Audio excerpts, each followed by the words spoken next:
यहाँ पे ऐसे कॉमन कैसे आया, सबको समझ में आ रहा है? कोई कुछ डाउट आ रहा है? नहीं सर, समझा। समझा ना? साइमा तुमको भी समझा? कैस साइमा?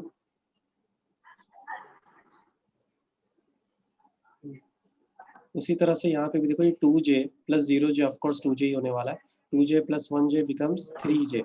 तो मैं क्या करूँगा, यहाँ पर j कॉमन निकालो, 3 प्लस b और j बाहर आ गया। उसी तरीके से यहाँ पर भी सेम चीज़, 3 प्लस 2 हो जाएगा 5, 5 प्लस c। मैं बोल सकता हूँ 5 प्लस c के। समझ में आया सबको?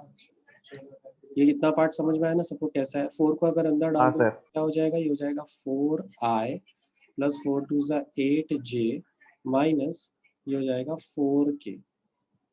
ओके, ये भी उम्मीद करता हूँ समझ में, बस अंदर ही तो डाला है 4 को, राइट ना? अब अपन क्या करेंगे, by vector equality. So by vector equality, तो वेक्टर इक्वालिटी क्या था, आई की जोड़ी आई के साथ बनाओ, जे की जोड़ी जे के साथ, के की जोड़ी के साथ। तो देखो यहाँ पर आई के साथ क्या है, 4 है, यहाँ पर क्या है के साथ 4 है, तो ये 4 को ऐसे लिखो, इक्वल लगा। यहाँ पे आई के साथ क्या है, यहाँ पे आई के साथ, ये मैं यहाँ पे हाईलाइटर का इस्तेमाल करके बता देता हूँ, इन दोनों की जोड़ी बना रहा हूँ मैं। तो यहाँ पे मैं डायरेक्टली बोल देता हूँ 3 प्लस ए। मुझे लगता है इससे तुमको ए की वैल्यू तो मिल ही जाएगी, राइट ना? देख के बता सकते हो कि ए की वैल्यू जो है वो 1 ही आने वाली है। उसी तरीके से जे की जोड़ी बनाओ तो तुमको 8 इस तरफ और दूसरी तरफ 3 प्लस बी मिलेगा। डायरेक्टली तुमको बी की वैल्यू मिल जाएगी। तो बी की वैल्यू क्या मिलेगी इस केस में, हमको बी की वैल्यू मिलेगी ऑफ कोर्स 5, राइट ना? उसी तरीके से लास्ट वाली की बात करें तो ये हो जाएगा -4 इज इक्वल टू, ये हो जाएगा 5 प्लस सी। तो डेफिनेटली हमको क्या मिलने वाला है, सी की वैल्यू हमको -9 मिल जाएगी। समझ में? ये तो हमको चलो ए बी सी की ये सब की वैल्यू मिल गई। According find the distance of P from the origin, हमको डिस्टेंस फाइंड करना था। तो डिस्टेंस कैसे फाइंड करते हैं, डिस्टेंस फॉर्मूला याद है सबको? हमको ना पी तो मिल चुका है, राइट ना? तो यहाँ पे मैं लिख देता हूँ द डिस्टेंस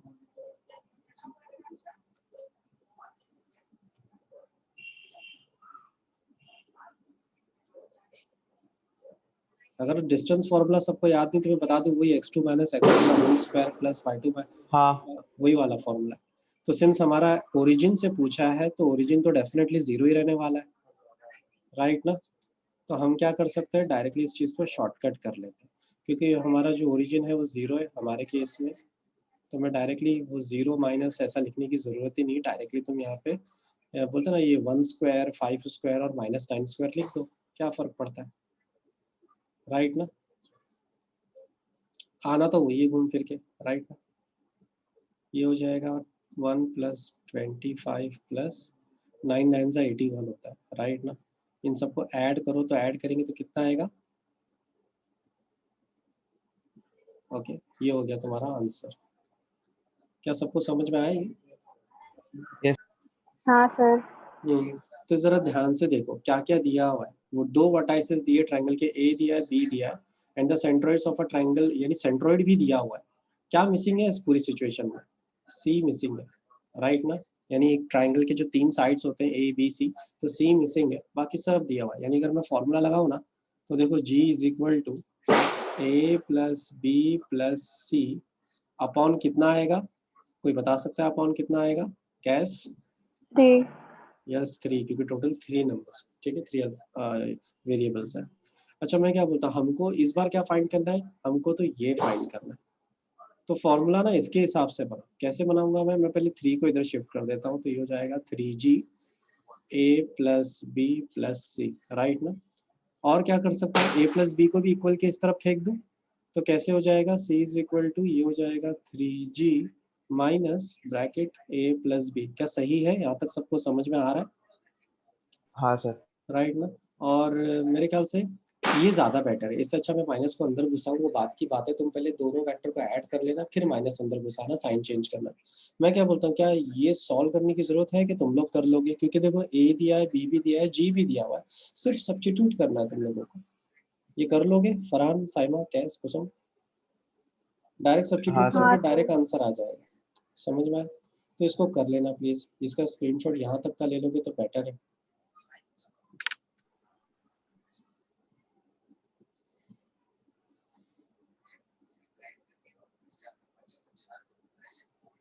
ले लिए? हाँ सर।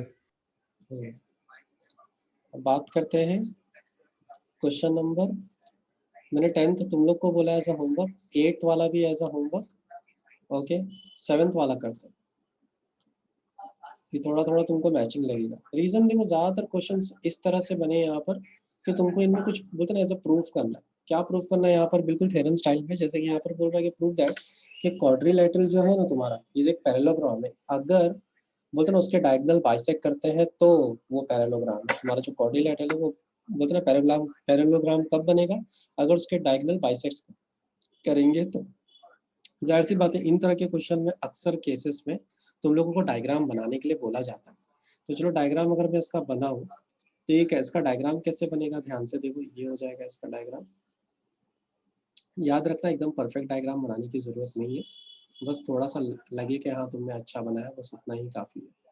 इसका मतलब ये नहीं कि बिना स्केल के बना दिए, स्केल और पेंसिल का इस्तेमाल करना है, ठीक है। अब जाहिर सी बात है इसके डायगोनल मान लेते हैं, बाइसेक्ट करते हैं, हमको ये प्रूफ करना है। क्या प्रूफ करना है? डायगोनल बाइसेक्ट करता है। इसको अल्फ़ाबेट दे देते हैं, लेट्स से कि ये ए बी सी डी, तुम लोग चाहो तो पी क्यू आर एस भी दे सकते हो, जैसा तुम लोग को ठीक लगे। सेंटर को एम दे देते हैं, ओके ओके। अच्छा ये एक और चीज़ मुझे बताना, ठीक है, क्वाड्रिलैटरल हो या पैरेललोग्राम, यहाँ पे कुछ रूल आई थिंक फॉलो होते हैं। क्या फॉलो होते हैं? कि इनके जो अपोजिट साइड होते हैं वो पैरेलल होते हैं कि नहीं? हाँ फरहान, हमेशा इसमें जो हाँ अपोजिट सर। होता है पैरेलल होता है। तो मैं और एक और चीज़, कि पैरेलल तो होता है नहीं, मैं बोल सकता हूँ कि ए बी पैरेलल है डी सी के, ये बचपन के रूल्स थे, राइट ना। और साथ ही साथ हम ये भी बोल सकते हैं कि जो भी लेंथ होगी ए बी की, जो भी लेंथ होगी ए बी की, वही सेम लेंथ होगी डी सी की, राइट ना। अपोजिट साइड वाले रूल्स है ये सारे के क्या सारे। बोलने वाला पता है ना? है ये क्या था थे? अब मैं क्या बोलता हूँ, इन रूल्स का इस्तेमाल करके सबसे पहले मैं क्या बोलता हूँ कि इससे हमको क्या पता चलता है कि ए बी और डी सी दोनों इक्वल है। A B is equal to D C according to हमारे वेक्टर के हिसाब से। अगर मैं यहाँ पे से बार लगा दूँ तो ये वेक्टर रूल बन जाएंगे। वेक्टर के हिसाब से जब ए बी होता है तो हम उसकी जगह से बी माइनस ए बोल सकते हैं, पोजिशन वेक्टर, और डी सी की जगह पे सी माइनस डी हम बोल सकते हैं, ओके।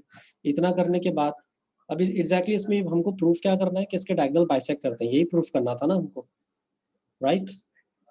हाँ फरहान, फरहान साइमा। हाँ सर। तो मैं क्या कहता हूँ, अब एक काम करते हैं, मैं ना ये जो ए है ना इसको इधर पे भेज देता हूँ तो पॉजिटिव हो जाएगा, माइनस डी को अगर मैं इधर भेज दूँ तो ये पॉजिटिव हो जाएगा।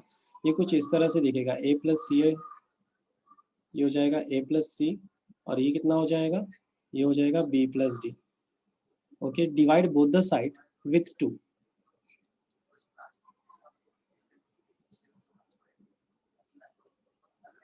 अब क्या ये जाना पहचाना फॉर्मूला बन रहा है? हाँ, क्या ये जाना पहचाना फॉर्मूला बन रहा है? हाँ Farhan. Sir mid point. Yes of course, ये मिड पॉइंट बन गया। इससे क्या पता चलता है? यहाँ से पता चलता है कि वाकई में दोनों के डायगोनल का साइज इक्वल है, दोनों वाकई में बरोबर बोलते ना एक ही साइज के हैं, एंड वाकई में डायगोनल्स इक्वल है। तो इसका मतलब ये सारी चीजें तुम लोगों को इंग्लिश में बतानी है कि डायगोनल उसके इक्वल है, इसका मतलब वो एक दूसरे को बाइसेक्ट्स भी करते हैं, ओके। अपने ओन वर्ड्स में जितना इंग्लिश में तुम लोग बढ़ा चढ़ा के लिख सकते हो लिखो। इससे साबित होता है कि एबीसीडी जो है वो एक पैरेललोग्राम है। और बोलते हैं ये जो चीज़ हमने ए बी और डी सी के लिए साबित की है, सेम चीज़ हम ए डी और बी सी के लिए भी साबित कर सकते हैं। इस तरह से तुम लोग को बोल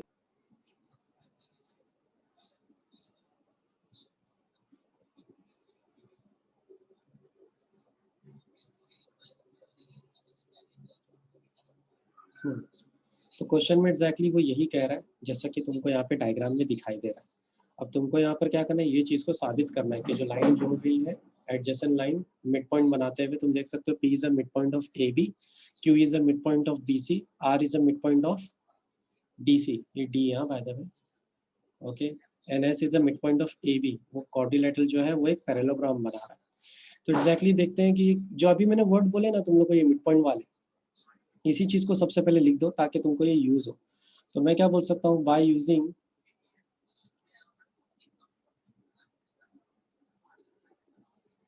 मिड पॉइंट फॉर्मूला। तो मिड पॉइंट फॉर्मूला अगर हम यूज करेंगे ठीक है, तो क्या यूज करेंगे यहाँ पर? सबसे पहले मैं बोलता हूँ कि P इज इक्वल टू, और एक और चीज मैं बता दूं कि यहाँ पर ना ये सब जो है वर्टाइसिस ABCD PQRS, तो ऐसा लिखने का कि ABCD एक क्वाड्रिलेटरल है और PQRS जो है वो क्या है, ठीक है, वो मिड पॉइंट्स है, उसके सब साइड्स के मिड पॉइंट्स है।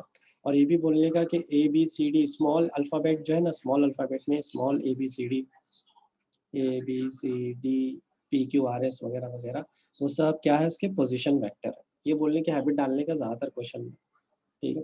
मैं डायरेक्टली मुद्दे की जगह पर आ रहा हूँ। यहाँ पर जैसे P जो है ये मिड पॉइंट है, किसका मिड पॉइंट है? A+B/2 का, यानी A+B का, ठीक है। उसी तरीके से जो Q है वो किसका मिड पॉइंट है? B+C का। उसी तरीके से जो R है वो मिड पॉइंट है, और उसी तरीके से जो हमारा S है वो मिड पॉइंट है किसका? D+A का या AD का, जैसा भी तुम लोग बोलना चाहो वैसा चलेगा। ओके, हमको साबित क्या करना है? हमको प्रूफ ये करना है कि PQRS एक पैरेललोग्राम है। हमको प्रूफ क्या करना है? कि P, ये जो हमारा PQRS है वो एक पैरेललोग्राम है। सबको आवाज आ रही है ना? फरहान,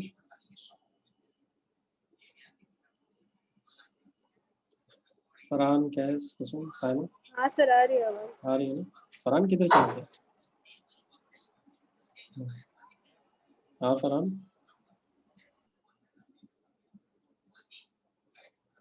अब एक बात बताओ, अगर यही वही जो अभी हमने थोड़ी देर पहले देखो एक सम में किया, एक बेसिक रूल फॉलो किया कि बोलते ना, अगर ये साबित करना है अगर क्वाड्रिलेटरल भी है उस लिहाज से भी पैरेलल, इसके अपोजिट साइड तो पैरेलल ही होंगे, राइट साइमा? अपोजिट साइड तो जैसे PQ और हाँ SR सर। तो पैरेलल ही रहेंगे, कॉमन सेंस वाली बात है। तो देखो मैं यहाँ पे वही चीज तो लिख रहा हूँ कि जो PQ है ना वो पैरेलल है, किसके पैरेलल है? SR के। और जाहिर सी बात है अगर ये दोनों पैरेलल भी है, यहाँ पे हम एक ही चीज बोल सकते हैं कि दोनों की लेंथ भी सेम रहेगी, यानी दोनों का वैल्यू भी सेम रहेगा। दोनों का वैल्यू सेम रहेगा, इस चीज को हम लोग क्या बोलते हैं? वैल्यू का मतलब यहाँ पर वेक्टर में मैग्नीट्यूड कहलाता है, यानी दोनों का मैग्नीट्यूड भी सेम रहेगा। तो मैं क्या बोल दूंगा? दोनों का जो मैग्नीट्यूड है वो भी मैं सेम बोलता हूँ। यहाँ पे ऐसे टपार डाल दो। ओके, सेम चीज मैं किसके लिए बोल सकता हूँ? मैं QR और SP यानी PS के लिए भी बोल सकता हूँ। तो चलो मैं बोल देता हूँ कि ये जो QR है ये पैरेलल है PS के या SP के, जैसा तुम चाहो वैसा बोलो। मेरी बात मानो, अलग मत बोलना, वेक्टर का केस है, उल्टा बोल दोगे तो माइनस का साइन लग सकता है, इसलिए जरा एक ही डायरेक्शन में बात करना। ओके, यहाँ पे मैं डायरेक्शन भी बता देता हूँ। जो डायरेक्शन है वो लाइन सेगमेंट ज्वाइनिंग, तो यहाँ पर एक काम करता है, डायरेक्शन जो है वो P से Q की तरफ, Q से R की तरफ। ओके, सेम चीज़ यहाँ पर भी है, P से S की तरफ, ये S से R की तरफ। हमेशा इसी मतलब हमेशा एक ओरिजिन होना चाहिए, वहीं से सारी गाड़ी निकलनी चाहिए। इस तरह से हैबिट डालना तो तुम्हारा काम काफ़ी आसान हो जाएगा। तो यहाँ पर ये भी सेम ही चीज़ होने वाली है कि ऑफकोर्स QR का जो मैग्नीट्यूड है वो सेम रहने वाला है PS की जगह पर। फरहान, तुम्हारा माइक खराब हो गया है क्या? नहीं सर। हाँ ताली सर बजा। आवाज का शायद थोड़ा प्रॉब्लम है। तो वही बड़ा भी आवाज़ आ रही थी, अभी नहीं आ रही, ऐसा हो रहा है तुम्हारा। ठीक है, तो यहाँ पर बात करते हैं PQ की। सबसे पहले तो जो PQ, देखो अपने को अब प्रूफ क्या करना है? अगर हमने इन दो चीज़ों को प्रूफ कर दिया ना तो हमारा काम हो जाएगा, मतलब हमने ये प्रूफ कर दिया। समझ में आया क्या? हमको क्या प्रूफ करना है? इन दो लाइंस को प्रूफ करना है। तो इन दो लाइन को प्रूफ करना बोले तो इतना आसान काम है ना, कि जैसे कि देखो सबसे पहले PQ की बात करते हैं। तो अगर मैं PQ की बात करूँ तो PQ का मतलब क्या होता है? PQ का मतलब होता है Q माइनस P। अभी थोड़ी देर पहले भी तो देखा था आपने ये सेम चीज। हर बार जब भी ऐसे PQ ऐसे दिया जाता है तो हम उसकी जगह पे ये Q है, जो अल्फाबेट यहाँ ऑर्डर दिए रहता है ना, तो लास्ट वाला अल्फाबेट पहले, बीच में माइनस, फिर उसके बाद वाला अल्फाबेट लिख दे देगा। फिर उसके बाद क्या करने का? अच्छा, Q की वैल्यू तुम्हारे पास है क्या? और Q और P दोनों की वैल्यू है तुम दोनों के पास? क्या Q की? नहीं। और देखो ध्यान से, ऊपर है तो हमने निकाला है ना। हाँ हाँ सर, हाँ हाँ, B ये प्लस सी। बस है। डाल दो इसको, यही तो है B+C/2 माइनस P की वैल्यू क्या है? A+B/2, राइट ना? दोनों का देखा जाए तो डिनोमिनेटर सेम है, राइट ना? तो तुम चाहो तो साइड में भी ऐसे ले सकते हो। तो अंदर क्या बचेगा? अंदर बचेगा तुम्हारे B+C-A+B, गलत, माइनस अंदर जाएगा तो साइन चेंज करेगा, A-B, राइट ना? इस तरह से। ओके, ये तो हमने क्या किया, एक तरह से PQ का। अच्छा, यहाँ पर कुछ कट सकता है क्या? ध्यान से देखो, कुछ कट रहा है? बी कट सकता है ना? बी कट सकता है ना, तो बी को काट दो तो क्या बचेगा, सी माइनस ए बच रहा है, राइट ना। तो मेरे ख्याल से ये जो हमको मिला इसको 1 बोल देते हैं, यानी हमारे पास पी क्यू का हमको मिल रहा है हाफ सी माइनस ए, राइट। अब पी क्यू का ये मिला, तो यही सेम चीज़ चलो एस आर के साथ भी करते हैं। अगर एस आर के साथ भी कर दिया तो हमने एक तरह से साबित कर दिया कि दोनों का मैग्नीट्यूड सेम है, राइट। दोनों का मैग्नीट्यूड सेम है, इसका मतलब दोनों पैरेलल भी होंगे, तो कॉमन सेंस इसका मतलब पैरेललोग्राम 50% साबित कर दिया। दूसरे वाली कंडीशन को भी वैसे ही करना है, तो मैं सिर्फ एक कंडीशन करके दिखाता हूँ, दूसरे वाली तुम लोग कर लेना, ठीक है। तो मैं क्या बोलता हूँ यहाँ पे, चलो एस आर के ऊपर काम करते हैं। अब अगर एस आर पे भी काम करें तो एस आर का मतलब सेम चीज़ भाई आर माइनस एस, राइट ना। आर की वैल्यू है क्या हमारे पास, हाँ साइमा,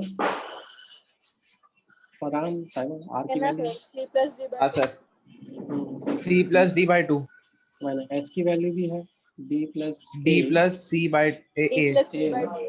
वो सी दिख रहा है क्या, ए है। अब ठीक है, अब तो और भी अजीब लग रहा है, खैर जो भी है वो। ओके, ये 1/2 कर दो तो अंदर क्या बचेगा, C plus D minus D plus A. तो तुमने कहा डी डी कट जाएगा यहाँ पर, राइट ना। हाँ, तो ये हो जाएगा 1/2 सी और अब माइनस सी ए। प्लस, हाँ हाँ राइट इसको सर, थोड़ा, प्लस होगा ना?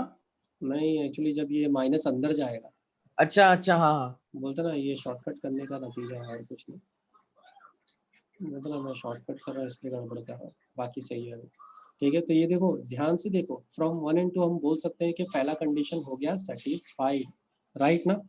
सेम चीज तुमको नहीं लगता हम ये इसके लिए भी कर सकते हैं, एक बार क्यू आर के लिए करो और एक बार पी एस के लिए करो, दोनों का सेम ही आने वाला है, कॉमन सेंस से तुम करोगे तो सेम ही आएगा। सेम ऐसे ही करना जैसे मैंने ये किया ना, इतना करके लास्ट में बोल देना कि हाँ ये सारी कंडीशन से साबित होता है कि ये पैरेललोग्राम है, समझ में आया। कॉन्ग्रुएंट, पैरेलल, जो जो वर्ड तुमको यूज करना है वो कर लेना। तो कर लोगे बाकी के दोनों का, हाँ फरहान हाँ क्या है सर, साइमा, हाँ सर। कर लोगे ना। सिर्फ फरहान बोल रहा है, साइमा कैस कुसुम सर मेरी आवाज नहीं आ रही? अभी आ रही है, पहले नहीं आ रही थी। तो ये तो कर लोगे कि नहीं, वो तो बोलो। हो हाँ सर, जाएगा। हो जाएगा ना, कैस अरमान तुम लोग भी ना। तो इसका स्क्रीनशॉट ले हाँ लो सर। प्लीज इतने का, ठीक है। ऐसे टाइप के क्वेश्चन बस मेरे इसको ख्याल से, ऐसे इक्वल बोल देना है ना? हाँ फिर ये जब पूरा हो जाएगा ना तो बोल देना कि यहाँ से साबित होता है कि ये सब कॉन्ग्रुएंट है, पैरेलल है और इक्वल भी है, ठीक है। और बोल देना कि यस ये क्वाड्रिलेटरल फॉर्म कर रहा है पैरेललोग्राम, जो क्वेश्चन है उसी को बोल देने का क्या हेंस प्रूफ, और क्या, समझ में आया क्या।